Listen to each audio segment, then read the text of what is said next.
সরাইলের ঘরে ঘরে, আশুগঞ্জের রাস্তায় রাস্তায় আমি ছিলাম, মনে পড়ে?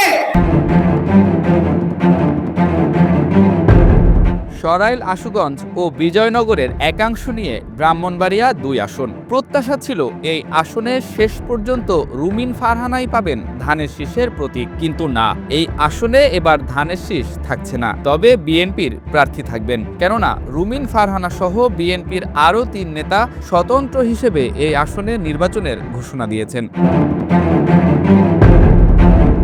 স্থানীয়দের ভাষায় রুমিন ফারহানা বিএনপির জোটের প্রার্থীকে অনেকটা চ্যালেঞ্জ ছুড়ে স্বতন্ত্র প্রার্থী হওয়ার ঘোষণা দিয়েছেন। এই চ্যালেঞ্জ ছুড়েছেন আরও ২ বিএনপি নেতাও।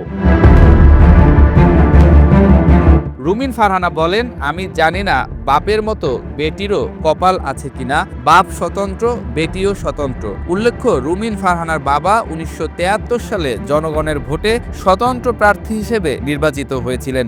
সেই ঘটনা মনে করিয়ে বিএনপির এই নেত্রী আরও বলেন, স্বতন্ত্র হলেও তখন জনগণ ভুল করেনি। ব্রাহ্মণবাড়িয়া ২ আসন থেকে প্রত্যাশা থাকলেও মনোনয়ন পাননি বিএনপির আন্তর্জাতিক বিষয়ক সম্পাদক রুমিন ফারহানা।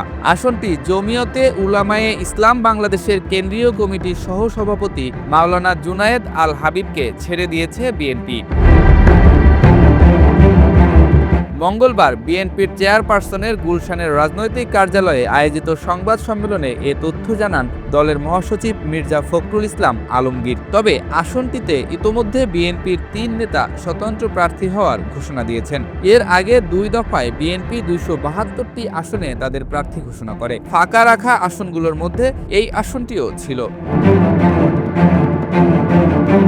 ব্রাহ্মণবাড়িয়া ২ আসনে বিএনপির প্রার্থীরা ৬ বার নির্বাচনে অংশ নিয়ে প্রতিবারই বিজয়ী হয়েছেন।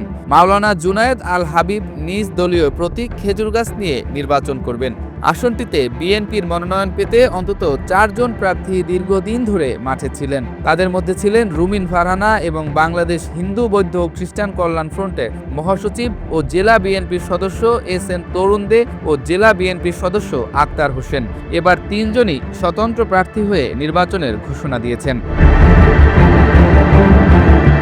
রুমিন ফারহানা এ আসন থেকে প্রতিদ্বন্দ্বিতা করার জন্য দীর্ঘদিন ধরে মাঠে আছেন। প্রায় প্রতি সপ্তাহে তিনি এলাকায় গিয়ে গণসংযোগ সহ নানা সামাজিক অনুষ্ঠানে অংশ নিচ্ছেন।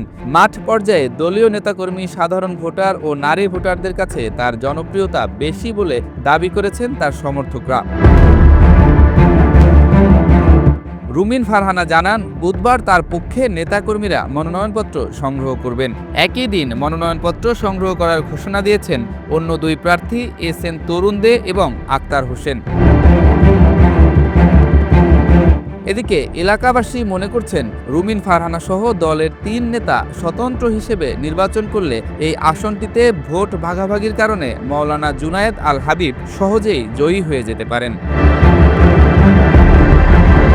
ইউনিয়ন পর্যায়ে বিএনপির একাধিক নেতা নাম প্রকাশ না করার শর্তে বলেন, এখানে ধানের শীষের বিকল্প কোনো প্রতীক নিয়ে নির্বাচন করলে জোটের প্রার্থীর পক্ষে বিজয়ী হওয়া কঠিন।